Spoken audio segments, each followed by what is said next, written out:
بسم الله الرحمن الرحيم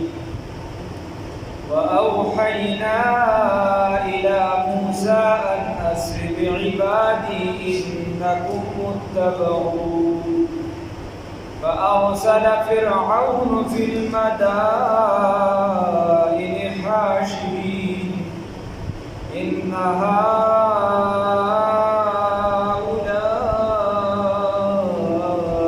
لشرذمة قليلون صدقت يا رب العالمين.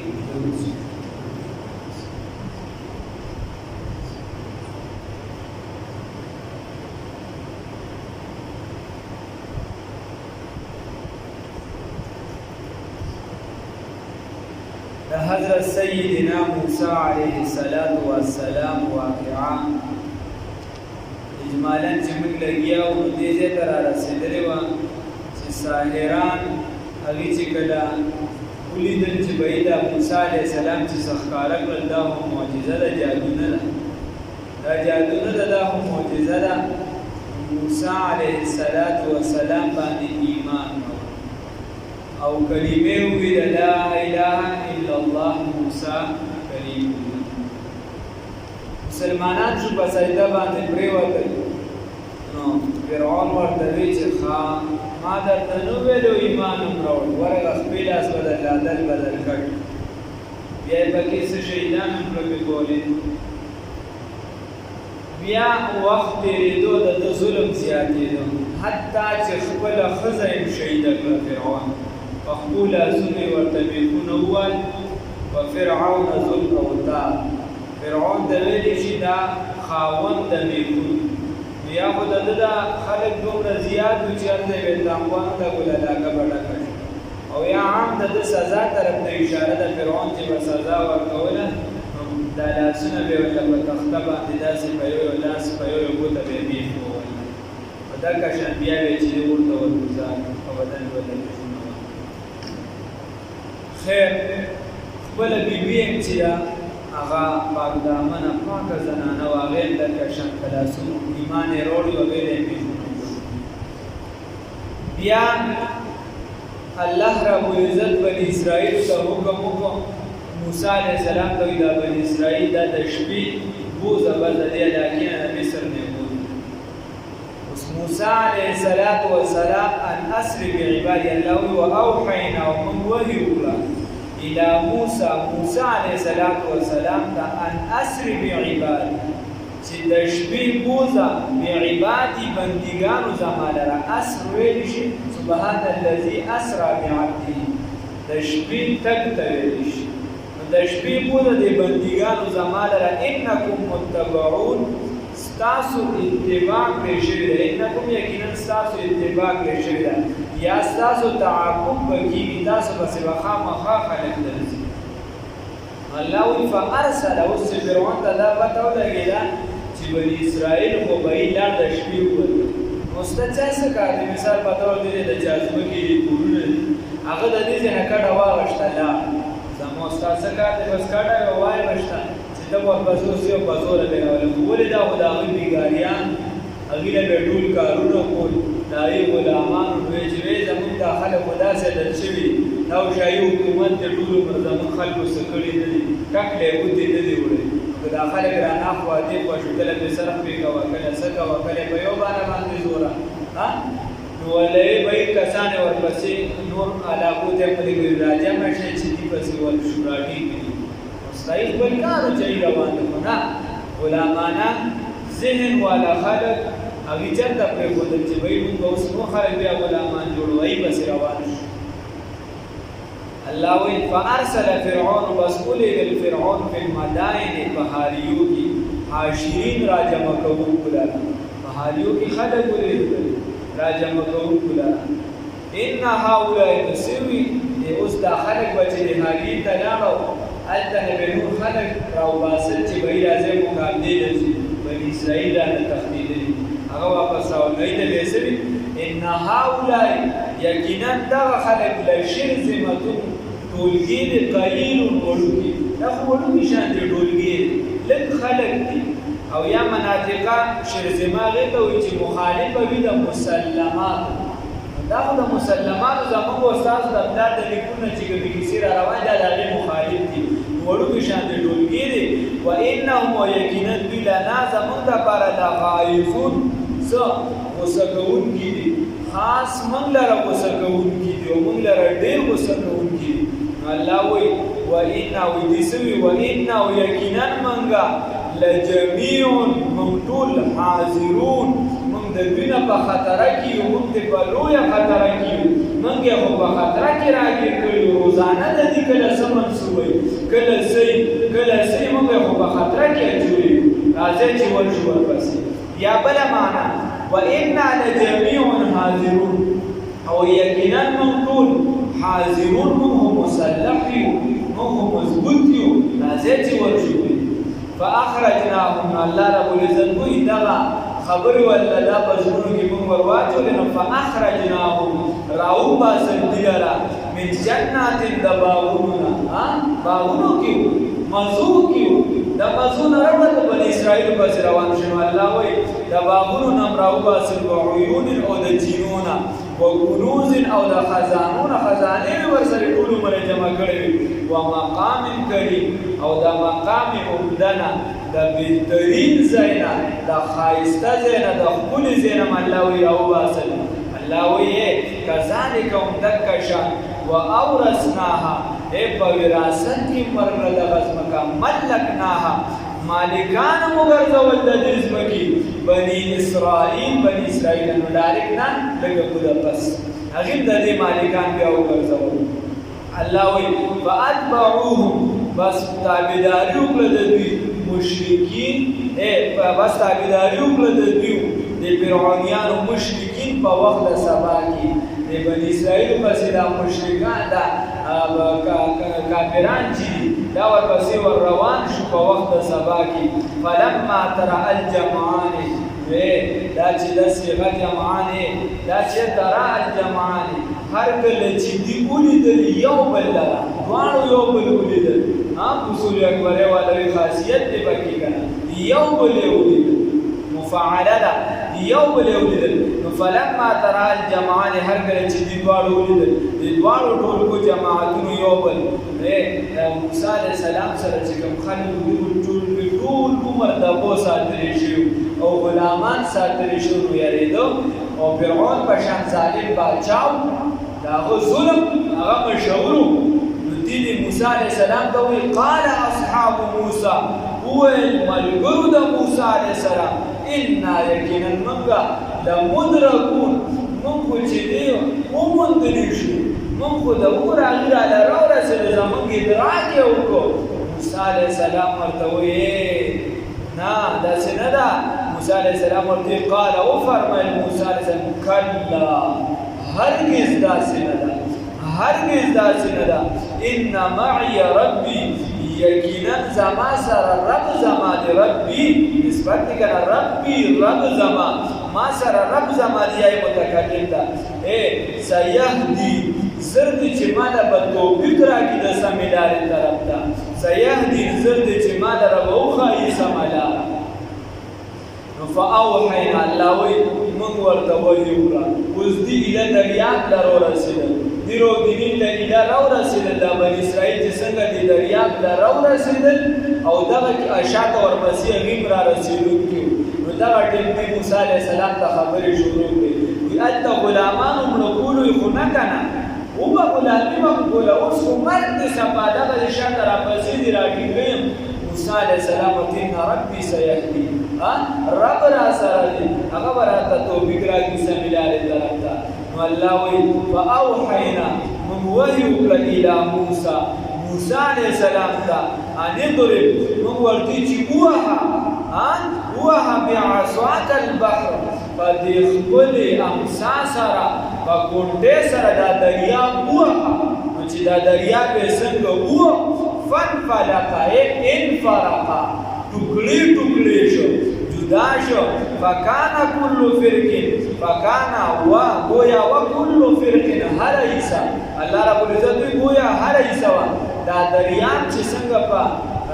لخته باندې په امسا باندې وو نو 12 لارې پکې جوړې شوې. بني اسرائیل 12 قبیلې وې، 12 لارې پکې جوړې شوې. او د دې نو دا سوال راځي په عبدالله ابن عباس رضی الله تعالی عنه باندې شو. وی هغه کومه ځمکه ده چې یو پیری نور لیدلی دی او بیا به تر قیامته پورې نور ونه ویني. عبدالله ابن عباس رضی الله تعالی عنه ورته فرمایي عنهما وی هغه دغه ځمکه د رود نیل ده، دریای نیل ده چې دې نور لیدلی دی او بیا به ونه ویني. نو چې کله خیر دغه لارې جوړې شوې، د لارو په منځ کې د هغو په شان د غرونو ودرېدلې. دی وی الله رب العزت فرمای فکان کل فرق گویا و هر حصہ کد قود العظیم پشان د یو لوی غر، د لوی غر پشان یو لوی حصہ ښکارېدله. و ازلفنا الله وی قربنا موږ نږدې که سمه دغه ځای د الاخرین رستني دي خو ګوره دې ته خو لارې شوې 12 او دا منځ کې پکې د هغو په شان د غرونو ودرېدلې 12 لارې وي. دې پې ور روان شو، دې پې ور تېر شو. چې دې کله تېر شو نو حامان او فرعون دا را روان وو. مورخینو لیکلي دي چې د هغې فوج چې را روان وو، لښکر چې کوم را روان وو، نو فرعون مخکې را روان وو او دا نور ټول ورپسې وو، حامان وروستو را روان وو، وزیر اعظم. خو چې کله دې دریاب ته ورسېدو نو فرعون وروستو شو د لښکر نه او حامان یې را روان دی، هغې را روان دی. هر حامان پې ورګډ شو. یا فرعون ورته وایي سړیه دا خو زما د یوې ټوکړې شوې دی ورځی کې. نو د بني اسرائیلو اخري کس د اوبو نه بره وختم، اخري کس د دغه لارې نه بره وختم. او د فرعونیانو لومبنی کس چې کله هغه سر ته ور ورسېدو او اخري کس یې د دریاب ته راکوز شو نو بس الله اوبو ته حکم وکړي روان شي، اوبو ته وي روان شي. وازلفنا الله رب العزت فرمایي چې نږدې کړو موږ دې ته، قربنا نږدې مو کړو دې ته سمه دغه ځای ته الاخرین نور خلک، کوم خلک دغه فرعونیان هم را نږدې کړو.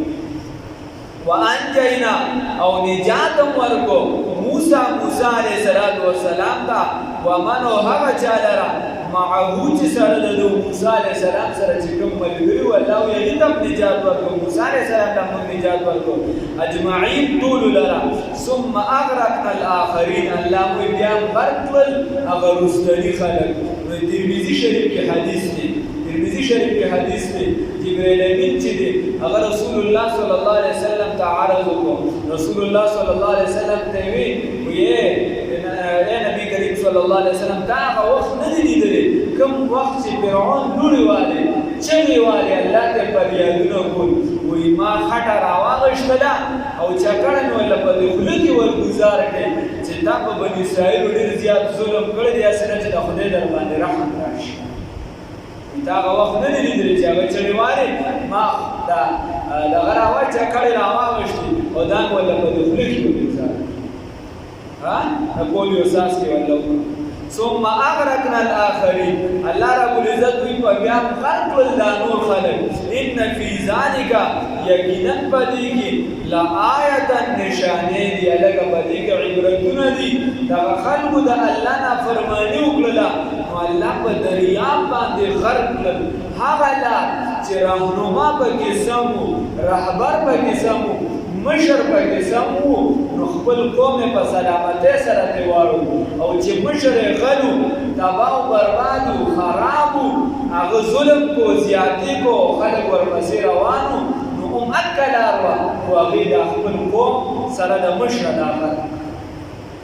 خبره دا ده چې الله رب العزت دوی په دې کې ستا لپاره عبرت دی چې سم کس پسې شه، په دې کې ستا لپاره عبرت دی چې سم سړی جوړ شه، په دې کې ستا لپاره عبرت دی چې د الله بنده جوړ شه، د بنده بندګي پرېږده. ته مړه انسان به تا له څه شي درکړي سړیه، څه به درله درکړي، 100 روپۍ به درکړي، 1000 به درکړي، 2000 به درکړي. انسان به درله څومره عزت درکړي. د عزتونو خزانې چا سره دي؟ الله سره. الله وایي وعنده مفاتح الغیب، الله سره د غیب و خزانو چابیانې دي. رزق هم ورسره پراخه دی، مال دولت هر څه، عزتونه ورسره پراخه دي. تعز من تشاء وتذل من تشاء بيدك الخير. الله رب العزت عزت هم ورکوي، ذلت هم ورکوي د هغه په لاس کې د خیر فیصلې دي نو الله ته ورنږدې کېده پکار دی الله یې توفیق راکړي الله وایي ان فی ذلک یقینا په دې کې لآیة عبرت دی ای کاکا په دې کې عبرت دی که چېرته ته سړی نه شوې ته د سړي زوی نه شوې نو چې څه مې فرعونیانو سره وکړه هغه به تا سره الله دې وساتي دا مو وایه اجتماعي عذاب په دې امت باندې خدای پاک نه راولي دا په برکت د نبي کریم صلی الله علیه وسلم سره ورنه موږ څه نه کوو ناقتل کی کمی من کو زناگان زمون په خلقو کې شروع دي غیبت چغلی هر د بل حق من اره نو بکو په کومه خبره چې په یو قوم کې یو ګناه راغلی د خدای په هغه قوم تبا کړی دي موږ هغه ټولې کوو د ټولو قومونو هغه راجمع کړه موږ یې ټولې کوو الله رب العزت راته صبر کوي او دا صبر ان بطش ربک لشدید دی پس بیا نیولې او دا الله نیول بیا ډېر سخت دی الله په خپله وایي ان بطش ربک لشدید انه هو یبدی ویعید وهو الغفور الودود ذو العرش المجید فعال لما یرید خبره دا الله رب العزت ته له توفیق راکړي چې موږ د دغه نه عقل زده کړو عبرت ته حاصل عقل من هغه دی عرب چې هغه د بل نه نصیحت اخلي او بې وقوفه هغه دی چې په هغه باندې کله خپله راشي نو هغه بیا لګیایي د ځان نه به بیا صحیح خبره دارا ان فی ذلک یقینا پدې کې لآیة نشانه دي نخې دي عبرتونه دي وما كان اکثرهم او ندي اکثر د مؤمنین ایمان راوړونکي وان ربک یقینا رب استا لهو العزیز یقینا دا رب چې دا غالب دی الرحیم ورحم کوونکی دی قسم ته لارې طرف ترالی نو الله رحیم ذات دی رحیم ذات دی مهربان ذات دی گناهونه به درته معاف کړي دا درته نه وایي چې تا دا کړو الله دې ځان معاف مې کړه درته رسول الله صلی الله علیه وسلم فرمایي داسې دې معاف کړي گویا دغه بنده په لوبانې رسې څنګه د مور نه پاک پیدا شي دغه شان د ګناهونو پاک شي او که چېرته د الله حکم نه مني د رسول الله صلی الله علیه وسلم د طریقو خلاف دي بیا الله وی وهو العزیز الله غالب دی الله سره مقابله نشي کولی الله دې کې توفیق راکړي واوحینا من وحیکړیلا وحیکړوا الی موسی علیہ الصلوۃ والسلام تا ان اسر بعبادی چې د شپې بوزه زما بندګانو لرا انکم یقینا استاسو متبعون تابعداري پرې شوې ده اتباع نشي دا خبره دومره مضبوطه ده د الله خبره ده چې بس تاسو تابع اتباع پرې شوې ده یا استاسو تابعداري به کولی شي فارسل نو بس کولیږو فرعون فی المدائن بهاریو کې حاشرین را جمع کون کلارا ان هؤلاء یقینا دغه ټولګي لشرذمتون بنی اسرائیل علی ان هؤلاء یقینا دغه خلق لشرذمتون ټولګي دي خلق دي قلیل ډیر کم وانهم یقینا بلنا زمون دبارا لغایزون را غسکون کی دي من در غسرا کون کی دي وإنا ويقنا منغا لجميع طول حاضرون مسلح يا من بخطركي فأخرجناهم نبصرهم باسل بلرا من جنات دباغننا وعيون أو دجنونا اے اللہ دباغننا وجنونا براو باسل وكنوز أو خزانونا ومقام كريم ودا غزيهم دنا عز المنزنا كذلك هم تكشا وأورثناهم ملكناها وكذلك هم تكشان وأورثناها ومالكان مغرزول دغه مصر دغه ځمکې بني اسرائيل لرا فاتبعوهم بس ولګي د رستو دیو بسې دي بني اسرائيل بسې مشرکان په وخت مشرکین په وخت سبا کې فلما بصر گلا ترى الجمعان چې د دوانو ټولګو ولیدل یو بل لاره قال نو اصحاب موسی ملګرو د موسی علیه السلام انا یقینا منګه لمدرکون هم مندلی شو قال او فرمایل موسی علیه السلام کلا هرگز داسې نه ده انا یقینا معي سره زما ربي رب زما دی الله رب العزت زموږ سره د الله د استقامت را نصیب شي ان معي یقینا زما سره ربي رب زما دی سيهدي زرد چې مالا به توفیق راکړي سمې لارې ته سيهدي زرد چې ماته به وښایي سمه لاره فاوحینا نمون وحی وکړه الی موسی سیدنا موسی علیه السلام ته ان ضرب ان د دې خبرې ضرب چې ووهه بعصاک په خپل ګونډې سره البحر دې دریاب لره فانفلق بس ټوکړي شو فانفلق انفرق بس جدا شو فکان وکل فرق هر یو ایسان کالطود العظیم پشان د یو لوی غر وازلفنا او نزدیک منگا سما دغزیتا الاخرین النور خلق وانجینا او نجات مرک موسیٰ علیہ السلام تا ومن وقچال را معه جسر ددو اجمعین طول لرا ثم اغرقنا الاخرین بیام خرق اغاخرنو خلق لرا دغنور خلق لرا ان فی ذالک یقینا پدی کی لآیتا نشانے دی عبرتن دی وما كان ندي اكثر دوی مؤمنين ایمان راوړون کی وان ربك يقينا رب استعد هو العزيز ذكرت لدا غالب دي الرحيم اور رحم کون کی